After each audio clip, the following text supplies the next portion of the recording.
হজরতে বাহাউদ্দিন নকশবন্দিয়া রহমতুল্লাহ আলাই তিনি ছিলেন নকশবন্দিয়া তরিকার মহান এক বুজুর্গ আল্লাহর ওয়ালি, যিনার জন্ম বুখারাতে 718 হিজরিতে জন্ম হয়। হজরতে বাহাউদ্দিন নকশবন্দি রহমতুল্লাহ আলাইহির সম্মানিত পীরে মুর্শিদ ছিলেন হজরতে আমির খুলাল রহমতুল্লাহ আলাই। হজরতে আমির খুলাল রহমতুল্লাহ আলাইহির ইশারায় নকশবন্দিয়া তরিকার মহান পীরে মুর্শিদ হয়ে খেদমত আমজান দিয়ে গিয়েছিলেন। তিনার বিশেষ কয়েকটি কারামতের মধ্যে একটি কারামত হল হজরতে বাহাউদ্দিন নকশবন্দি রহমতুল্লাহ আলাই যখন কোনো মজলিসে বসত এবং কোনো বেদিন গুনাহগার বান্দা ওই মজলিসের মধ্যে যদি বসত, তাহলে সাথে সাথে তার পাথর হৃদয়ের মন তোলাই নরম হয়ে যেত এবং চোখ দিয়ে অগ্নি পানি ঝরত। এমন বলা হয়েছে হজরতে বাহাউদ্দিন নকশবন্দি রহমতুল্লাহ আলাইহির সোহবতে যদি কোনো পাপিষ্ঠ বান্দা যদি বসত, তাহলে ওনার এক নজরে উনি আল্লাহওয়ালা হয়ে যেত। শুধু তা নয়, হজরতে বাহাউদ্দিন নকশবন্দি রহমতুল্লাহ আলাইহির বিশেষ কারামতের মধ্যে আরেকটি কারামত হলো তিনি মানুষদের মনের খবর বলে দিতে পারতেন। কিভাবে? এক আল্লাহর বান্দা খুব দীর্ঘদিন ধরে একটি গুনাহের কাজের মধ্যে লিপ্ত ছিল। তখন সে কোনোভাবে সেই গুনাহ থেকে বেরিয়ে আসতে পারছে না এবং যেই কাজে যাক সেই গুনাহের কথা মনে পড়ে যায়। তখন একদিন হজরতে বাহাউদ্দিন নকশবন্দি রহমতুল্লাহ আলাইহি তিনার মুরিদদেরকে নিয়ে একটি মজলিস বসালেন এবং সেই জায়গার মধ্যে সে আল্লাহর বান্দাটি আসলেন এবং বসলেন।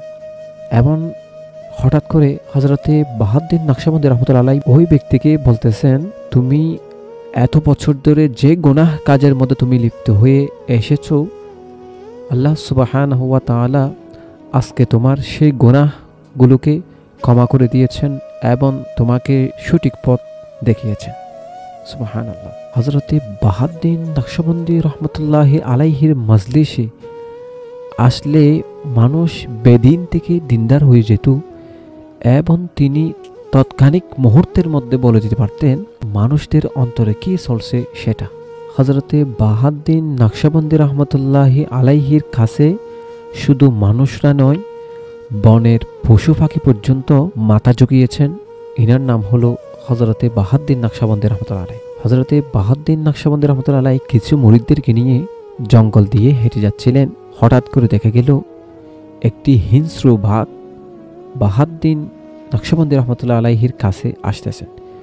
তখন মুরিদরা ভয় পেয়ে পিছু হাঁটতেছেন এবং বাহাউদ্দিন নকশবন্দি বলছেন, তোমরা দাঁড়াও, যে বাঘটি আমাদের দিকে আসতেছে তিনি আমাদেরকে আক্রমণ করার জন্য আসছে না, বরংস তিনি আমার খবর পেয়ে জঙ্গলের মধ্যে আমি বাহাউদ্দিন নকশবন্দি যখন আসলাম সেই বাঘ শুনল, তখন আমার সাথে দেখা করার জন্য সেই ছুটে আসতেছে আমার দিকে।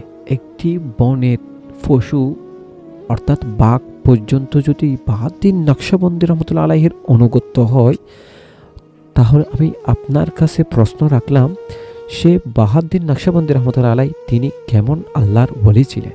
তারপরে ওই বাঘটি হজরতে বাহাউদ্দিন নকশবন্দি রহমতুল্লাহি আলাইহির কাছে আসলেন এবং একটি বিকট আওয়াজ করলেন সেই বাঘটি। মুরিদরা আরও ভয় পেয়ে গেলেন। জিজ্ঞেস করা হলো, হুজুর, বাঘটি এত বড় চিৎকার কেন করেছে? তখন হজরতে বাহাউদ্দিন নকশবন্দি রহমতুল্লাহ আলাইহি মুরিদদেরকে বললেন, দেখো, তিনি বিকট আওয়াজ করে নাই, বরংস আমি বাহাউদ্দিন নকশবন্দি রহমতুল্লাহি আলাইহিকে সালাম দিয়েছেন আর আমি সালামের উত্তর দিয়েছি।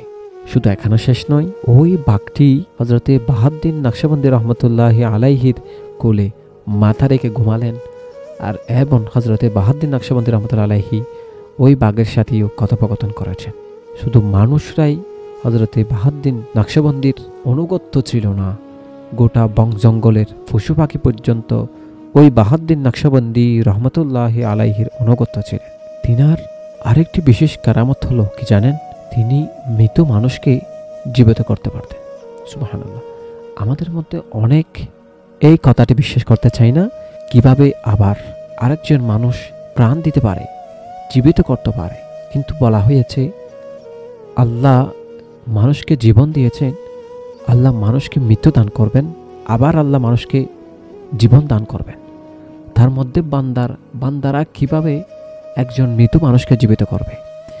কিন্তু এটাও বলা হয়েছে, আল্লাহ যদি কোনো তার বান্দাকে, তার বন্ধুকে সেই হুকুম, সেই ক্ষমতা যদি দেয়, তাহলে সে বান্দাটিও পারে ওই মৃত মানুষকে জীবিত করতে। সুবহানাল্লাহ। যেভাবে হযরতে ঈসা আলাইহিস সালাম কুম বিইذনিল্লাহ বলে মৃত মানুষকে জীবিত করত, ঠিক তেমন হযরতে নকশবন্দি রহমতুল্লাহি আলাইহি তিনিও মৃত মানুষকে জীবিত করতে পারতেন। আমরা এই ঘটনাটা শুনি, তাহলে বিস্তারিত বুঝতে পারব। একদিন এক বুড়িমার একটি যুবক ছেলে মৃত্যুবরণ করল এবং বুড়িমা কষ্ট সহ্য করতে না পেরে হাউমাউ করে কান্না করতেছেন গোটা এলাকা জুড়ে। তখন সেই খবরটি হযরতে বাহাউদ্দিন নকশবন্দি রহমতুল্লাহি আলাইহির কাছে আসলেন। হুজুর দেখতে গেলেন এবং বুড়িমা হযরতে নকশবন্দি রহমতুল্লাহি আলাইহির কদমে পড়ে বললেন, হুজুর, আমি কিভাবে সহ্য করব? আমার একটি মাত্র ছেলে, তাও আবার একটি যুবক ছেলে ইন্তেকাল করেছে, আমি মানতে পারছি না, আমি সহ্য করতে পারছি না। তখন হযরতে বাহাউদ্দিন নকশবন্দি রহমতুল্লাহি আলাইহি সেই কবরে গেলেন। কবরের পাড়ে যাওয়ার পরে তখন তিনি বিসমিল্লাহ বলে ওই কবরটিকে ইশারা করলেন এবং সাথে সাথে সেই মৃত যুবকটি জীবিত হয়ে ওই হযরতে বাহাউদ্দিন নকশবন্দি রহমতুল্লাহি আলাইহিকে সালাম দিলেন। সুবহানাল্লাহ। একজন মৃত মানুষ কবর থেকে জীবিত হয়ে বাহাউদ্দিন নকশবন্দি রহমতুল্লাহি আলাইহিকে সালাম দিয়েছেন। এবার আমি আপনার কাছে প্রশ্ন রাখলাম, ওই বাহাউদ্দিন নকশবন্দি রহমতুল্লাহি আলাইহি তিনি কেমন আল্লাহর ওলি ছিলেন? সুবহানাল্লাহ। মানুষরা সেই কারামতটি দেখার পরে হতবাক হয়ে গিয়েছে এবং হযরতে বাহাউদ্দিন নকশবন্দি রহমতুল্লাহি আলাইহিকে জিজ্ঞেস করলেন, একজন মৃত মানুষ কিভাবে জীবিত হতে পারে? হযরতে বাহাউদ্দিন নকশবন্দি রহমতুল্লাহি আলাইহি বলছেন, আমি যখন বিসমিল্লাহ বলে কবরটাকে ইশারা করলাম, আল্লাহ সাথে সাথে তার রূহ ফিরিয়ে দিয়েছেন, ফেরত দিয়েছেন, শুধু তার জন্য, একমাত্র আমিন নকশবন্দি রহমতুল্লাহি আলাইহিকে সালাম দেওয়ার জন্য। হযরতে বাহাউদ্দিন নকশবন্দি রহমতুল্লাহি আলাইহি ওই বুড়ি মায়ের কাছে গেলেন। বুড়ি মাকে বললেন, তুমি কান্না করো না, তোমার ছেলেকে আল্লাহ জীবন দিয়েছেন এবং সে জীবন পাওয়ার পর আমাকে সালাম দিয়েছেন। আমি কথোপকথন করেছি, ওই তোমার ছেলে কবর জগতের মধ্যে খুব আরামে আছে, খুব ভালো অবস্থানে আছে, তুমি টেনশন করো না। হযরতে বাহাউদ্দিন নকশবন্দি রহমতুল্লাহি আলাইহির এই কথা শুনে বুড়িমা কান্না থেমে গেল এবং বলতেছেন, আমার ছেলে ওই কবর জগতে ভালো অবস্থানের মধ্যে আছে, এটা শুনে আমার আর কোনো আপত্তি নেই। এবং তিনি সাথে সাথে সেখান থেকে চলে গিয়েছেন। এটাকে বলা হয় আল্লাহর ওলিদের কারামত। আল্লাহর ওলিদেরকে আল্লাহ এমন ক্ষমতা দিয়েছেন যা কখনো মানুষ চক্ষু দিয়ে না দেখলে কখনো উপলব্ধি করতে পারে না।